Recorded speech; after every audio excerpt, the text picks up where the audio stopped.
Então, pessoal, vamos lá, dando continuidade ao nosso bom e velho, não tão velho Estatuto do Idoso. A gente estava vendo a questão dos alimentos. Vimos a questão dos alimentos, vimos que a lei não trouxe um rito diferenciado, um procedimento diferenciado para o idoso cobrar alimentos.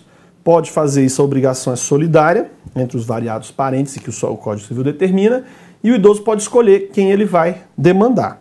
Uma questão importante aí, ainda dentro da questão dos alimentos para o idoso, vamos botar na tela aí, ó. Isso aqui foi uma novidade interessante. Por quê? Olha o que a lei fala. As transações, ou seja, os acordos relativos a alimentos, poderão ser celebradas perante duas figuras, o promotor de justiça e o defensor público, que as referendará. E passarão, essas transações, devidamente referendadas, passarão a ter efeito de título executivo extrajudicial, nos termos lá do processo civil. Então o que está acontecendo aqui? Muitas vezes, quem atuava ali nessas ações de alimentos, idoso pedindo alimento para os demais familiares, o que acontece? Às vezes é o promotor mesmo que vai conduzir ali a conciliação, às vezes é a defensoria pública. Só que antes do Estatuto do Idoso, o que tinha? Tinha que levar esse acordo que era feito para o juiz homologar esse acordo. O que a lei fez que adiantou bastante?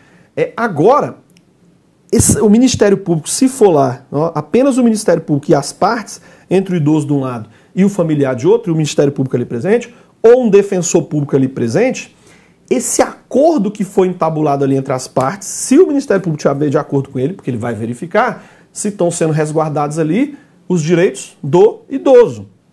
Então, se o Ministério Público verificar que sim, que está sendo resguardado, ou o defensor público também, não precisa ser os dois, pode ser um ou outro. Esse acordo, olha que interessante, vale como título executivo extrajudicial. Ou seja, de posse daquele acordo, devidamente confirmado pelo promotor, pelo defensor público, já pode usar, por exemplo, para executar. O sujeito vai lá, o oficial de justiça na casa dele, se não pagar essa televisão aí, está penhorada, esse veículo também. Então já permite uma ação de execução. Então, interessante que o Ministério Público, quando ele está ali presidindo esse acordo, ou o defensor público, esse acordo, uma vez sendo aceito por eles, vai valer como título executivo extrajudicial. Extrajudicial, que se fosse para o juiz que tivesse homologado, seria judicial. Como é Ministério Público e Defensor Público, um acordo, um acordo extrajudicial, mas ele já tem eficácia de título executivo, já serve para permitir uma execução. Com base nesse título, por exemplo, você pode ir lá protestar. Se o sujeito não botar, você vai lá no cartório de protesto, vai ser notificado a pagar, senão o nome dele fica lá com pendência. Tranquilo? Ok, isso é importante, essa informação, hein? Bastante importante. Olha mais uma aqui, ó. Se o idoso ou seus familiares não possuírem condições econômicas de prover o seu sustento, ou seja, o idoso não tem como prover seu sustento e nem a família. O que a lei vai falar aqui nesse caso?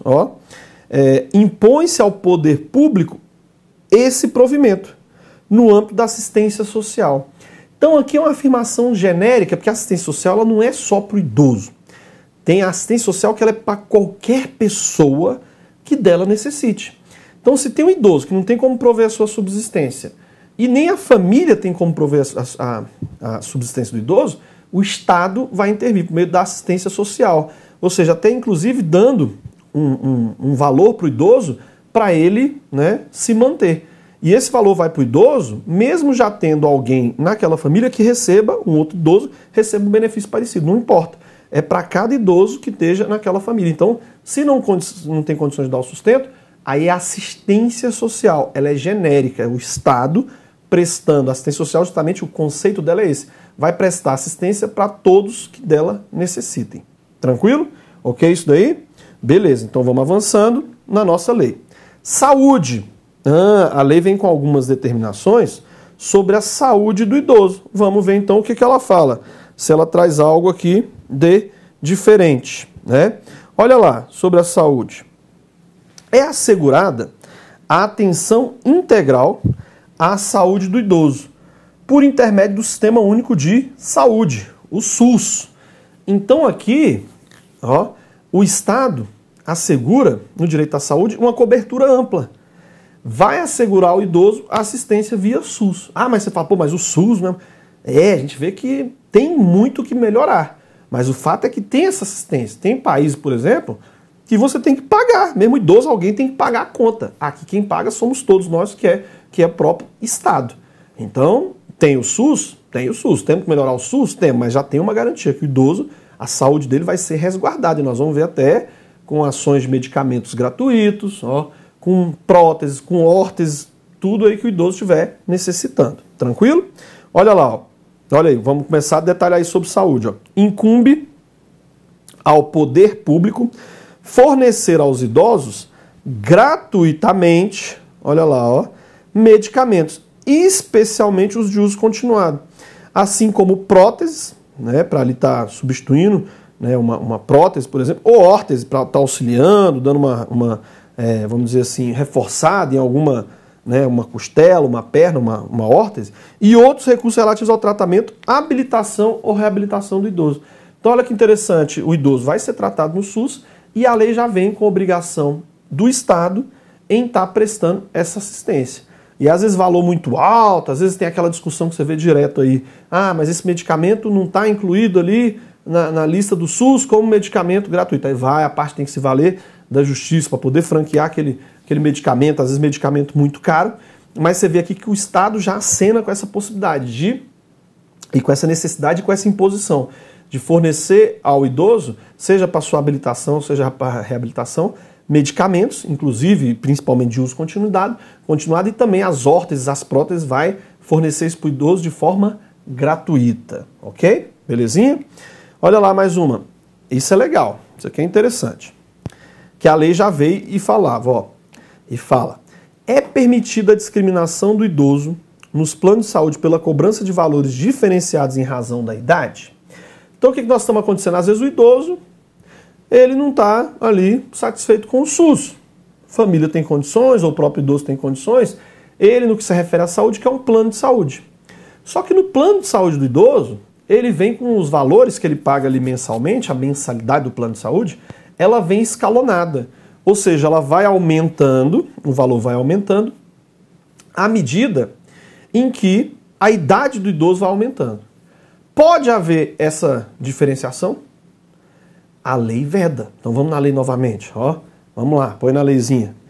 É permitida a discriminação do idoso nos planos de saúde pela cobrança de valores diferenciados em razão da idade? Não pode ser feito. Então a pessoa jurídica, né, a empresa que está gerenciando ali o plano de saúde, ela não pode fazer esse escalonamento. A lei veda. Tranquilo? Como é que isso cai em prova? Vamos lá, olha uma questãozinha aí, ó. Questão de prova.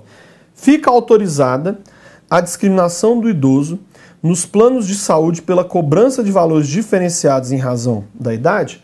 Não pode ser feita essa cobrança. Ah, professor, mas eu já vi isso na minha família. Elas fazem, essas empresas fazem isso. Mas é você questionar. Vai num PROCON da vida que vai ser questionado, ok? Porque isso aqui é lei e já mesmo antes do Estatuto do Idoso já era proibido isso, ok? Tem aqui, ó, olha lá, vamos ver uma jurisprudência aí. Selecionei uma jurisprudência, ó. Olha lá o STJ falando, ó. A orientação jurisprudencial dessa corte é firme no sentido de que é abusiva a cláusula contratual que prevê o reajuste da mensalidade de plano de saúde com base exclusivamente em mudança de faixa etária, sendo irrelevante que o contrato tenha sido celebrado antes da vigência do Estatuto do Idoso, ok? Ou dessa lei 9.656, ou mesmo do Código de Defesa do Consumidor. Então, isso aí o STJ está julgando, e no Supremo, ó, já tem lá julgamento e repercussão geral. Então, essa questão do plano de saúde não pode cobrar valores diferenciados em razão da idade. Tem uma discussão grande ainda, por quê? O que acontece se uma pessoa jurídica cobrar esse valor?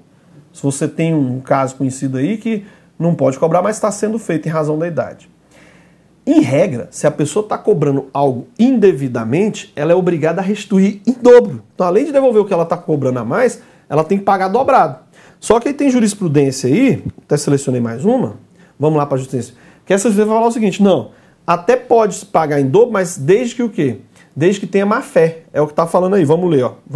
Pode colocar aí para a gente ler junto. Ó, a iniciativa da empresa recorrida, é um caso que está lá no STJ, a iniciativa dessa empresa recorrida de reajustar as prestações de plano de saúde com base na mudança da faixa etária encontra-se amparada em cláusula contratual, estava lá no contrato, e presumidamente aceito pelas partes. Desse modo, não há razão para concluir que a conduta da administradora do plano de saúde foi motivada por má-fé, de forma a possibilitar a repetição em dobro. Então, você está vendo como é que é grave aí? Se a empresa cobrar o plano de saúde com base na faixa etária, não pode fazer isso. Aqui, essa aqui escapou um pouco dessa determinação de ter que pagar em dobro, porque a STJ entendeu o seguinte, não, nesse caso aqui, está no contrato, a outra parte tinha ciência, então não teve má-fé. Porque quando é configurada a má-fé, por exemplo, como é que configura a má-fé?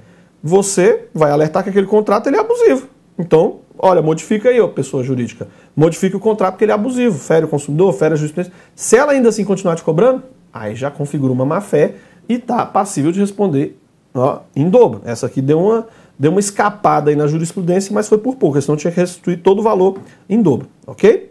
Olha lá, ainda sobre saúde, olha quem está aparecendo aí novamente, de novo uma alteração que teve em 2017.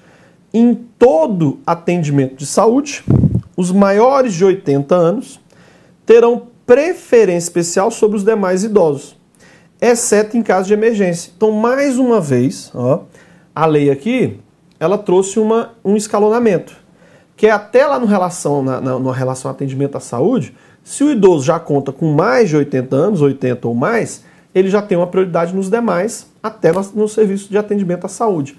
Salvo nas situações de emergência, porque emergência, chegou a emergência, quem está em situação de emergência tem prioridade, aí é superior à idade. Tranquilo? Então isso aí, uma questãozinha boa para ser cobrada em prova, porque é novo, e é essa questão do idoso com 80 anos. Ele tem uma prioridade até no serviço de atendimento à saúde, salvo nos casos emergenciais. Se tem emergência, ela já tem essa prioridade. Tranquilo? Beleza, aqui já vimos a jurisprudência. Tratamento do idoso, então relacionado à saúde. Olha lá, ó. Isso é importante. Eu até fiz uma prova esses dias que caiu isso aqui. Olha o que ele fala. Ao idoso que esteja no domínio de suas faculdades mentais, é assegurado o direito de optar pelo tratamento de saúde que lhe for reputado mais favorável. Às vezes o idoso vai ser inerente, vai surgindo aquelas doenças típicas da idade. O que a lei fala? Se o idoso está no gozo de suas faculdades mentais, está são, está tranquilo, está reconhecendo, ele é que tem que decidir a forma de tratamento que ele quer. Porque às vezes tem forma de tratamento que é muito invasiva. Né? Uma quimioterapia, por exemplo. E o idoso, se tiver nas suas faculdades mentais, ele é que decide. A questão surge é quando o idoso já não está reconhecendo, sofre delírio, ou seja, percebe-se que ele não está com as suas faculdades mentais normais. Quando a pessoa não está com as faculdades mentais normais, o que é determinado pelo juiz? Uma pessoa para cuidar, para zelar, um curador. Então, se o idoso não está nas suas faculdades mentais, vai nomear um curador. Aí, nesse caso, o curador é que decide qual tratamento que o idoso vai se submeter. Se não tem alguém que está como curador, aí é a família. Ah, mas não tem família. O médico.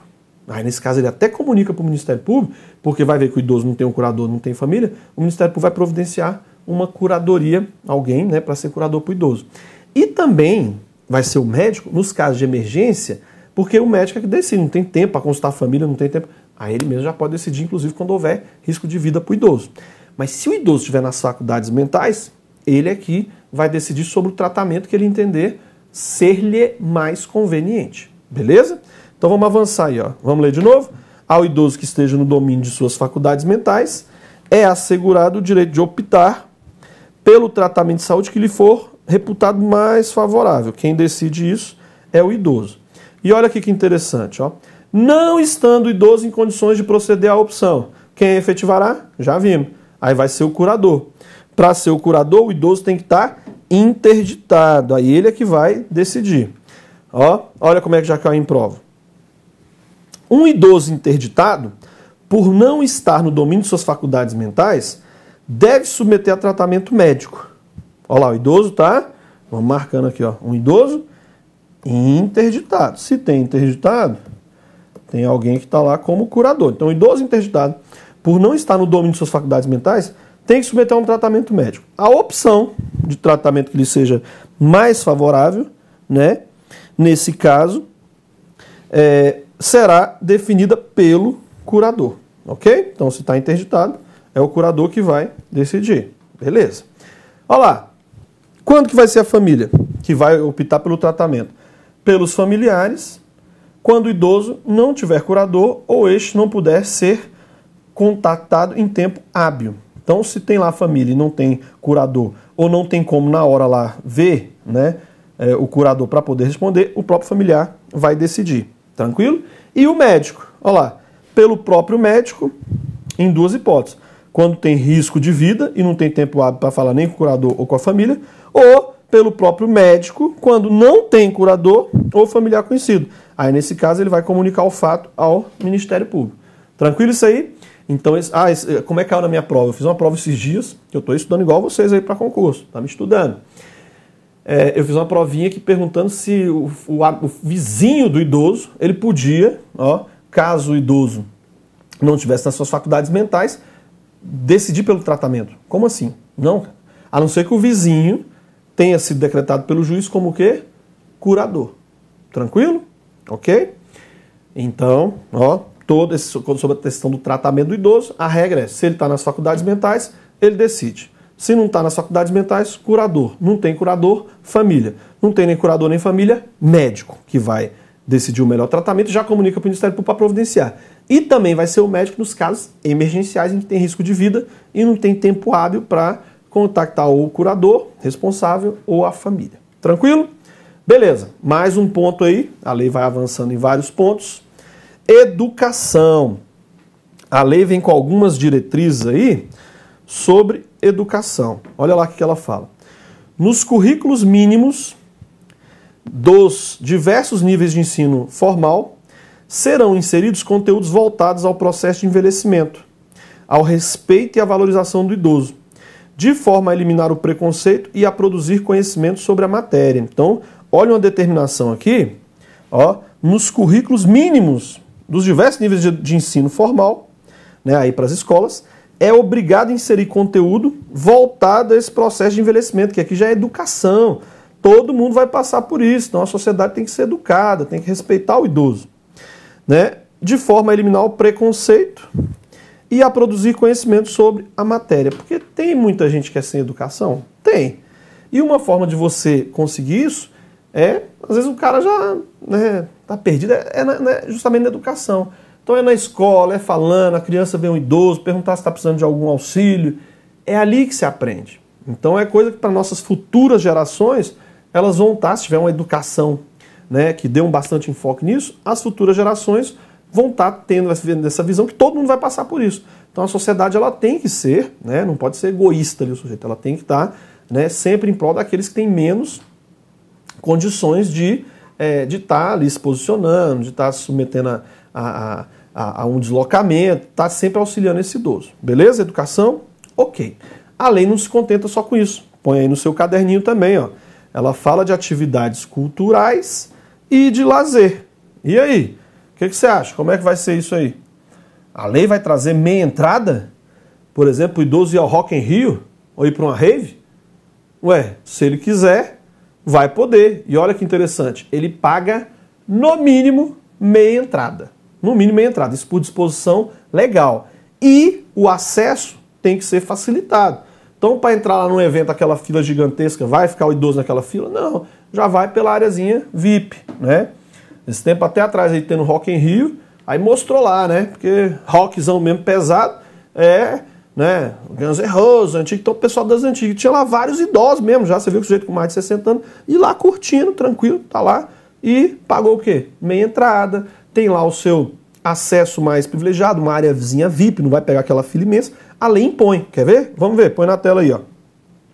A participação dos idosos em atividades culturais e de lazer será proporcionada mediante descontos de pelo menos 50% nos ingressos para eventos artísticos, culturais e esportivos e de lazer, bem como acesso preferencial aos respectivos locais. Então olha que interessante, desconto de pelo menos 50%. Se o responsável lá pelo o evento, ele quiser colocar 60%, quiser colocar 60%, 70%, ele pode.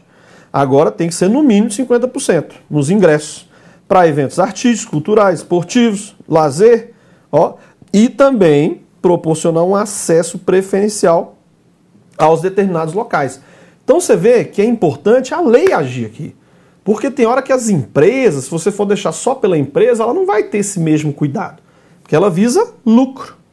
Então, tem aqui o legislador, está impondo que não é obrigação de todos. Então vamos, né, o Estado tem que prestar assistência à saúde, e as empresas responsáveis por lazer, né, por eventos esportivos, têm que franquear meia entrada e acesso diferenciado. E no mínimo meia entrada, pode ser mais, ok? Outra, põe aí, idoso também, questão da informação. Como é que é a informação para o idoso? Olha lá o que diz aqui, ó. Os meios de comunicação. Então você vê que a própria lei ela vai tentando envolver os mais diferentes atores, família, escola, ali nos currículos, né? O Estado, as empresas privadas, os meios de comunicação também tem para eles. Olha lá, vai manter espaço ou horário especial voltado aos idosos, com finalidade informativa, educativa, artística e cultural, e ao público sobre o processo de envelhecimento. Então você está vendo aqui o Estado, via legislador, ele está compartilhando para toda a sociedade essa responsabilidade nas ações de prevenção, de cuidado com o envelhecimento. Então os meios de comunicação, na sua programação, tem que ter espaço para programa direcionado ao idoso, adaptando ali a própria até a diminuição da atividade ali cognitiva, e também para o público em geral, mas ensinando aspectos do envelhecimento. Então, às vezes você vê uma programação disso na televisão, não é porque a empresa é boazinha, tem a lei mandando. Claro, muitas são, querem fazer, mas a lei está aí por trás, obrigando. Tranquilo? Mais uma, conhecimento. Também a lei se preocupa com conhecimento que chega ao idoso. O que a lei fala? Olha lá, o poder público vai apoiar, e esse apoio aqui muitas vezes pode ser com isenção tributária, com anistia. Então o poder público apoiará a criação de universidade aberta para os idosos e incentivar, olha aqui, a publicação de livros e periódicos de conteúdo e padrão editorial adequado ao idoso, que facilitem a leitura, considerada a natural redução da capacidade visual do idoso. Então aqui está falando que o poder público vai, vamos dizer, tá junto. Geralmente isso é por meio de verba, é por meio de isenção fiscal, por meio de algum benefício, o poder público vai auxiliar essas empresas a criar, por exemplo, uma universidade aberta, ou às vezes até próprias universidades públicas podem fazer isso, ou podem ser privadas, porque vão visar ali né, se não visa a filantropia, o Estado vai ter alguma contraprestação. Além dessa universidade aberta, as publicações. As publicações, mas num formato, uma letra maior, considerando a própria redução da capacidade visual do idoso. Então, mais uma vez aí, o Estado, né, diluindo para toda a sociedade, até porque está na Constituição, essa tratativa com o idoso. Tranquilo? Vamos para mais uma. Emprego. Emprego. O que a lei fala com relação ao emprego do idoso? Emprego tem a ver com idade. Pode limitar acesso a emprego privado ou até a cargo público por conta de idade? A lei trata disso. Vamos dar uma olhadinha? Olha o que ela fala. Ó, na admissão do idoso em qualquer trabalho ou emprego, é vedada a discriminação e a fixação de limite máximo de idade. Olha aqui, inclusive para concurso. Ressalvados os casos em que a natureza do cargo o exigir. Então, a regra é não ter limitação. Isso aqui é um comando dirigido tanto para as empresas privadas quanto para os órgãos públicos. Não pode ter essa limitação. Beleza. Alguns cargos, por exemplo, policial, bombeiro, né, um piloto de aeronave, alguns cargos, em virtude da natureza, envolver várias pessoas, ali às vezes tem que estar tendo um contato, né, de risco, que usa uma energia maior, pode limitar. Mas isso sempre em caráter excepcional, porque a regra é o idoso poder fazer qualquer concurso, a não ser que pela própria natureza do cargo seja incompatível com a idade, mas ele tem que justificar isso daí. Tranquilo? Mais uma, põe aí na telinha. Põe mais uma aí. Transporte. O que é o transporte? O que a lei fala? Aqui tem uma questão interessante sobre o transporte. Por quê? Sobre o transporte, já tem um comando constitucional na imposição, ou seja, a própria Constituição, ela impõe uma gratuidade no transporte público. Então essa imposição já está na lei e o Estatuto do Idoso ele se adequa a essa determinação da Constituição. Vamos ver o que é que a Constituição fala com relação ao transporte do idoso? Põe aí na telinha pra gente. Olha lá. O primeiro critério... Opa, esse aqui pulou, deixa aqui eu voltar. Ó, cadê? Aqui, ó. Não, cadê onde é que eu botei? Pera aí, deixa eu achar. Aqui, ó. Vamos voltar lá. Olha aí. O que a Constituição fala? Tá até na CF lá. Aos maiores de 65 anos, fica assegurada a gratuidade dos transportes coletivos públicos, urbanos e semiurbanos, exceto nos serviços seletivos e especiais, quando prestados paralelamente aos serviços regulares. O que está acontecendo aqui? A Constituição que veio com essa determinação. E você vê que ela não fala de todo idoso. Qual idoso que para a Constituição vai ter essa gratuidade? A partir dos 65 anos. Então, pela Constituição e no Estatuto do Idoso, a partir de 65 anos tem gratuidade no transporte coletivo. Transporte coletivo público. Privado não vai entrar um táxi ou Uber, não entra. E até transporte coletivo diferenciado, por exemplo, tem um ônibus especial com ar-condicionado, faz menos parada, do aeroporto para uma região hoteleira de uma cidade. Só que ali também tem um ônibus normal que leva.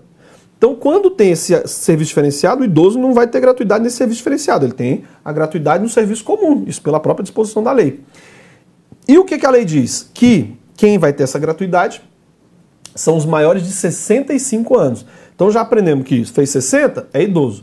O de 80, ele tem prioridade sobre o idoso com faixa etária menor. E agora uma outra idade, que é o de 65 anos, que está na Constituição, que fez 65 anos, tem gratuidade no transporte coletivo público. Tranquilo? Só que o que a lei fala? Ó, olha aí, ó. Olha a determinação também da lei.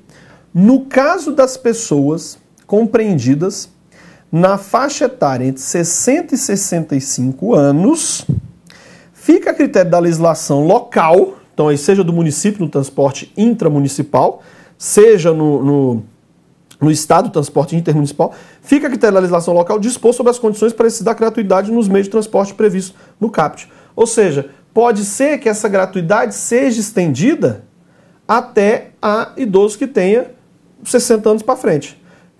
Aí já tem uma disposição, porque é idoso, a lei só trata aqui do idoso, por isso que ela não fala de quem tem menos, mas o Estado, o município pode criar essa gratuidade para quem tem menos de 60, por exemplo. Só que a lei não trata de menos de 60 porque ela só cuida do idoso. Então de 60 a 65 anos fica a critério da legislação local. Tranquilo? Outra que a gente vai colocar aqui, uma informaçãozinha aí para você colocar no seu caderno. Ó. Ficou a palavrinha transporte, mas quando eu for colocar a questão, isso é lá na parte do emprego, parte do emprego. Que é o seguinte, lá no emprego, aí no seu caderninho, que você já anotou, nós vimos que pode ter discriminação em razão da idade? Não, não pode. Não pode ter discriminação em razão da idade. Beleza. Inclusive em concurso público. Ok. Uma coisa que você pode acrescentar lá que é o contrário.